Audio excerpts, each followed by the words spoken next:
தமிழர்கள் எண்ணற்ற விழாக்களை கொண்டாடி மகிழ்கின்றனர். அவற்றில் மிகவும் முக்கியமான விழாவாக கொண்டாடப்படுவது தமிழர் திருநாள் என்று அழைக்கப்படும் பொங்கல் திருநாள் ஆகும்.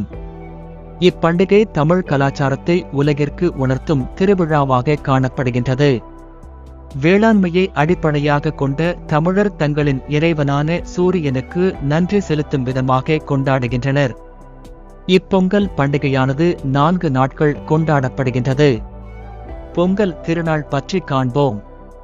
போகி பொங்கல். பொங்கல் பண்டிகையின் முதல் நாள் போகி ஆகும். பழையன கழுதல் புதியன புகுதல் என்பது போகி தினத்தின் சாராம்சமாகும். தமிழர் தம் வேளாண்மை சுழற்சியில் கடைசி நாள் இதுவாகும். இது மார்கழி கடைசி தினம் அனுஷ்டிக்கப்படுகின்றது. தற்போதைய காலங்களில் வீட்டில் உள்ள பழைய பொருட்களை மாற்றும் தினமாக கடைபிடிக்கப்படுகிறது. தைப்பொங்கல். பொங்கல் பண்டிகையின் பிரதான தினம் இதுவாகும். தை பொங்கலானது 2வது பொங்கல் தினமாகும். குறிப்பாக தை மாதத்தின் முதல் நாள் கொண்டாடப்படுகின்றது. இந்தியாவில் மட்டுமல்லாது உலகில் உள்ள அனைத்து தரப்பு தமிழ் மக்களினாலும் கொண்டாடப்படுகின்றது. விளைவித்த பயிர்களை அறுவடை செய்ய அத்தனை நாளும் உழவர் தமக்கு உதவிய சூரியனுக்கு பொங்கல் வைக்கும் தினமாகும். அன்றைய தினம் குளித்து புத்தாடை அணிந்து நண்பர்களுடனும் உறவினர்களுடனும் இணைந்து கொண்டாடி மகிழ்வர். மாட்டுப் பொங்கல். வேளாண்மைக்கு உறுதுணையாக இருக்கும் விலங்குகள் மற்றும் கால்நடைகளுக்கு நன்றி கூறும் விழா மாட்டுப் பொங்கல் ஆகும். இது 3ஆம் நாள் விழாவாகும். குறிப்பாக இந்நாளில் விவசாயத்திற்கு உறுதுணையாக இருக்கும் காளை மாட்டிற்கும் இல்லத்தை செழிப்புற செய்யும் பசு மாட்டிற்கும் பொங்கலிடும் நாளாகும்.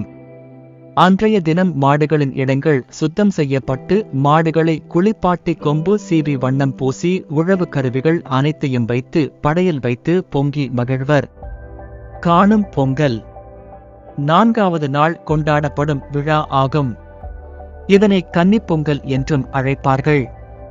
இதில் உற்றார் உறவினரை சந்தித்தல், பெரியோர்களிடம் ஆசி பெறுதல், விளையாட்டுகள் போன்ற நிகழ்ச்சிகளுடன் மகிழ்ச்சியாக கொண்டாடுவார்கள்.